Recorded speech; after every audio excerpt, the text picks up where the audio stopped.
A big thank you to all of you who like, comment, subscribe and share my videos, or through other means support this channel. You are what makes this channel grow and become a resource for other people to learn from. Enough about how awesome you are, back to the video. So what we're going to be doing in this tutorial is essentially setting up a very simple health bar for multiplayer for two different characters. So on the on the right we have a window for our server, you can see over here, and if I have some debug keys I can reduce and increase the hit points and it will affect the health bar over here. We also have some debugging information for clarifying some of the understanding behind this. On the left we have our client, and we can also use 1 and 2 keys to change its health bar over there. So that is the concise picture of what we will be creating in this tutorial. Welcome back. In this tutorial we are going to be making a very simple health bar system, showing you how it's done for multiplayer. This tutorial is based upon my other tutorial for health bar system, showing you how it's done in a modular, convenient fashion. If you run into any issues, if you don't understand something along the way here, I will leave links down in the description for both replication and for that tutorial, so you can get some understanding about that if you're not following along everything here, because this one will be a little bit more focused on the actual achieving the multiplayer part of the health bar system, and not so much explaining all the different parts that I've already gone through in both replication and health bar system. So, starting off, what are we going to be doing? Well, we have this third person template here to begin with, and we're going to be making use of a few different things. We're going to be first going into our third person character. Our character will be representing having our health system. To make this easy and convenient, I'm going to be creating variables, but you would most likely have some kind of component for health or something like that. But for this, we have our, let's say, current health, which is going to be the health that you have at any one point in time, which will be a float. We can compile and set this to be a default value of 100. By the way, I'm also using Unreal Engine 5.1 in this tutorial, if you want to follow along in the same version. Another variable we want to have is max health, and this is so that we can make a determination of how much health do we have in percentages. So our current health is the amount of health we have out of a max health value. In this case we're going to be setting the max health to be 100 also, for simplicity's sake, like so. And that's essentially our health system, like so. Now we're going to be needing some elements on our for our user interface. So we'll be creating let's go create a folder, and we can call this our UI folder.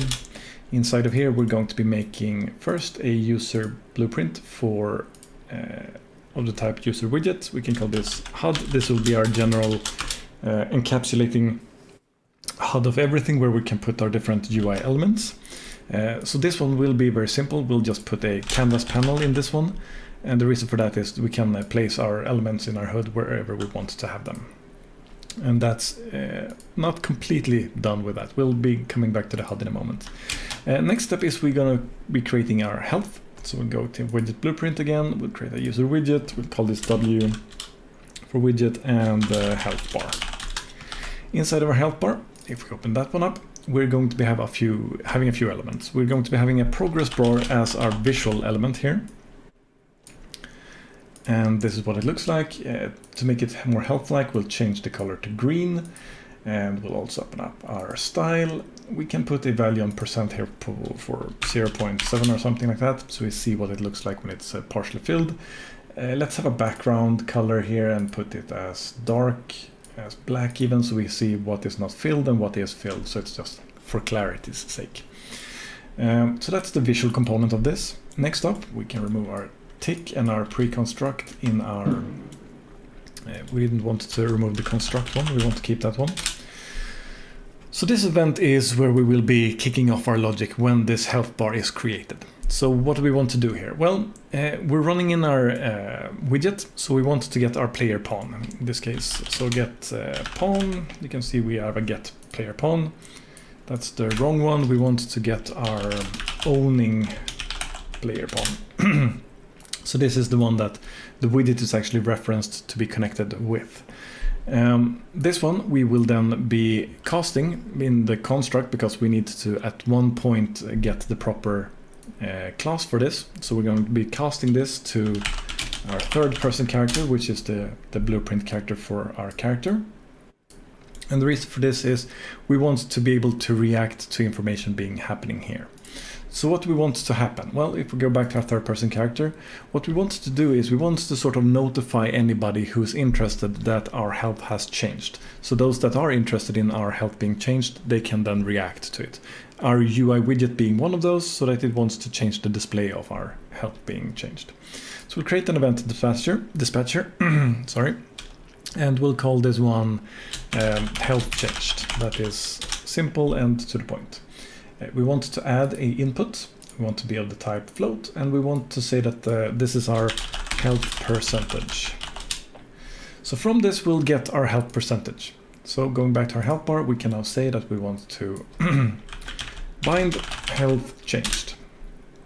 This means that we will be connecting this object with this binding event here to make sure that we somehow react with this event being executed.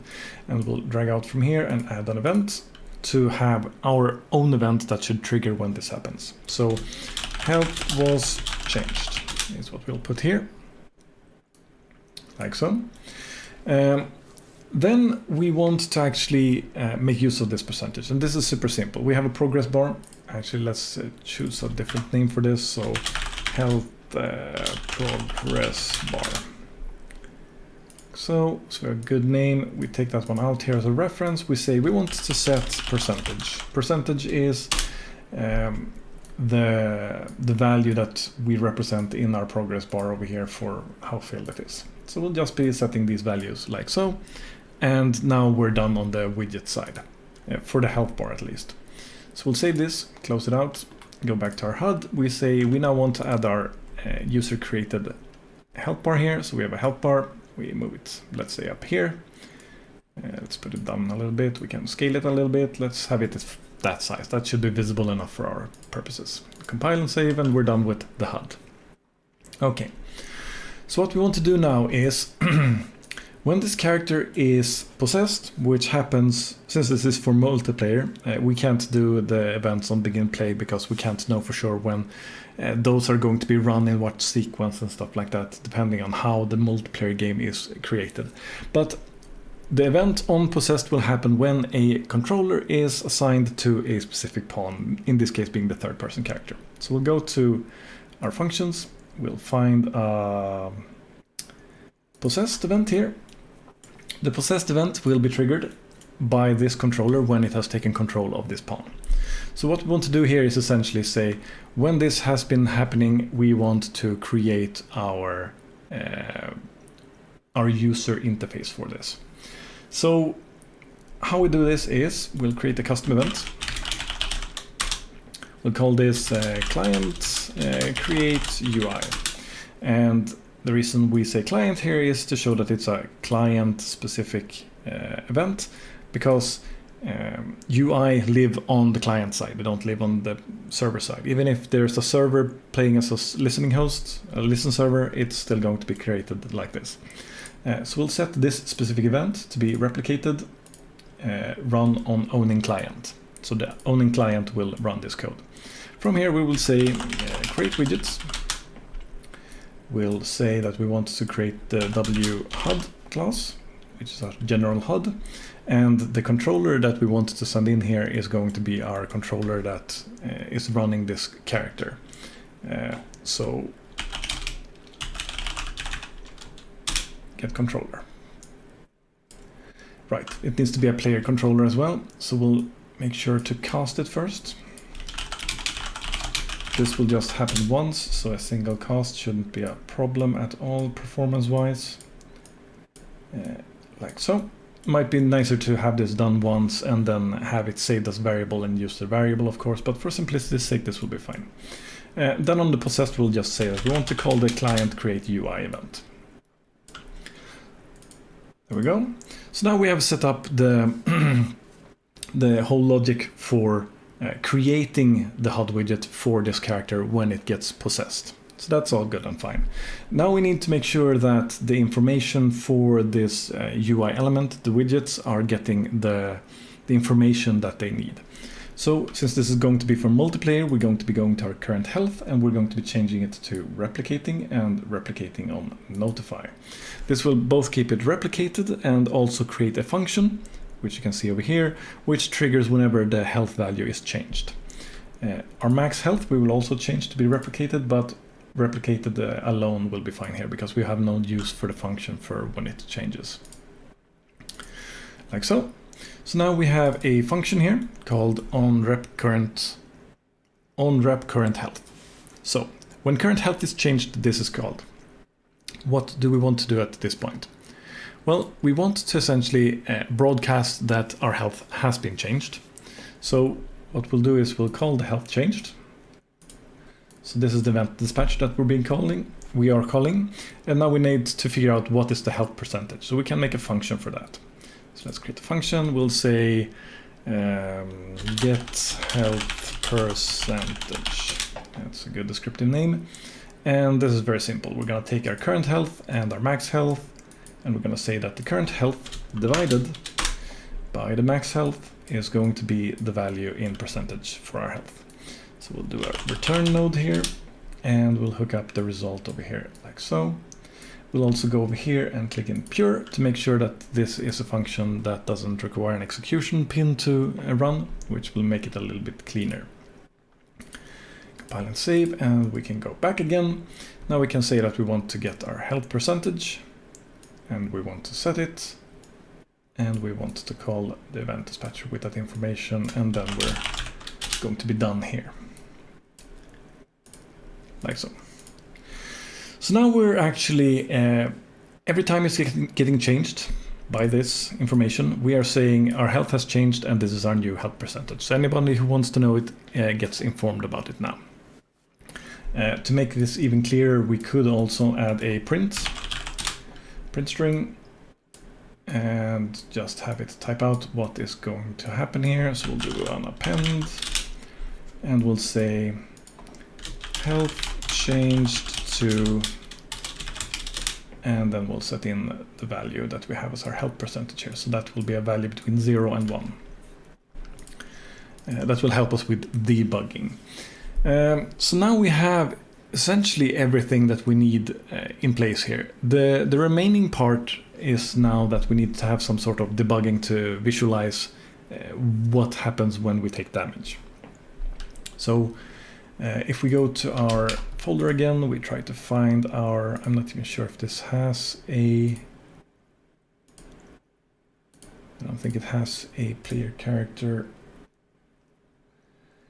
Selected game mode, player controller. It has a normal player controller. Okay, let's create a new player controller. We'll go to blueprint class and we'll choose player controller.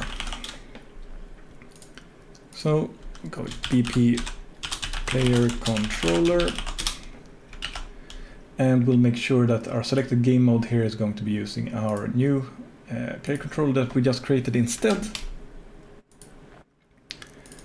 And inside of this one, we're going to be having a very small amount of logic. We're essentially going to be doing a key 1, which will be our key for saying that we're taking damage, and a key 2 that will be saying we are healing damage. That's the point of this essentially. So the controller here will say, in this case I'm taking damage, in this case I am receiving health. And we do this by doing an apply damage, like so, and we want to say a specific damage for a specific actor. In this case we're going to be injuring and healing ourselves. The third person character needs to implement this event. So if we go to the event graph and we go to, we can have it under here, type in any damage. This will be the event that runs whenever we are getting informed that we have taken damage. And what we can do here is essentially saying that we're going to set our health to be our current health subtracted by the value that comes in here. And that's all that the event damage will do in this case. So what does the player controller do? Well, the player controller is supposed to send this information. If we look over here, you can see that this hurts the specific actor with generic damage. Target is gameplay statics. Authority only, this function only executes on the server. Since this is a player controller can exist both as a server or as a client, but it needs to work as both of them. We will be creating an event to make sure that we have a server event. Creating a custom event, we'll call this server, and then damage. And we'll let this one take a value in here so we can make it a little bit more modular. And we'll essentially say to this one that we want to get controlled pawn and say that that's who we're supposed to be damaging. And from the one key we do server damage, and then we copy paste this information over here, and then we say when we press 1 we take 10 damage, and we press 2 we get minus 10 damage, meaning we're essentially healing, like so. Yeah. Now this is in its entirety all the logic that you need to keep it running, essentially. Sorry about that. So now it will run and update as we are playing along. The only thing that's missing right now is that we don't have an initial value. In our UI we have set a debug value, which will be the value that's being shown. If we do the play here, you can see that actually we can't see it yet. A moment. We need to, of course, also display our widget. So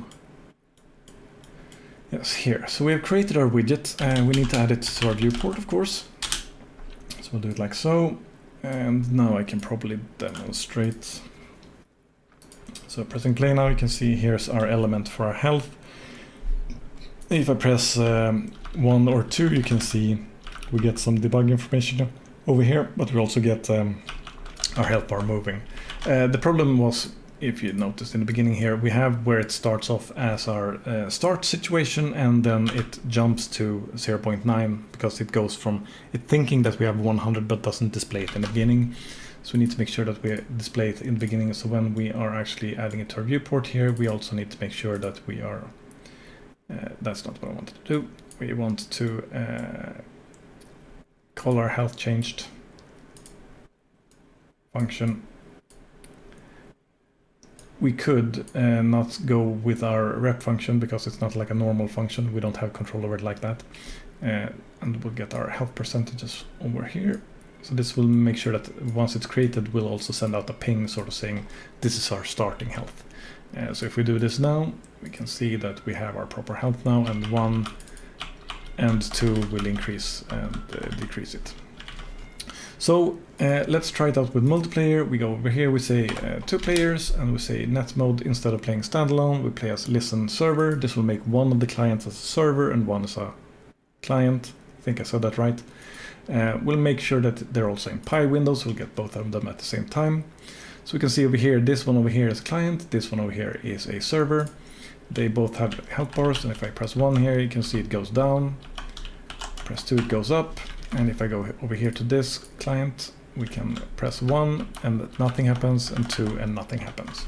So what is causing this, you might ask? Well, this all harkens back to what I was talking about earlier, which is that in our, not our character, in our controller, we have this server damage, which is only executing on server. But for the client, when we press 1 and 2 here, we are running the player controller on the client side. It doesn't have authority to apply damage. So this event over here needs to be designed to be run on server.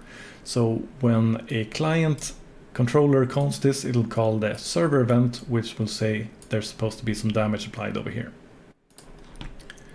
Trying this again, this should hopefully be clear now. We have a client, we press 1, it goes down, we press 2, it goes up, we go to our server, same thing works there, and they're independent from each other.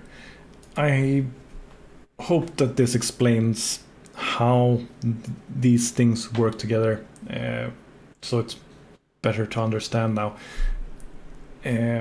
yeah, that's the best I can do, I think, to explain this. Anyway, that's going to be all for now. Keep on learning. Take care. Hopefully you found this video helpful. If you liked the video, leave a like. If you did not like it, leave a dislike. Leave any suggestions or comments you have down below.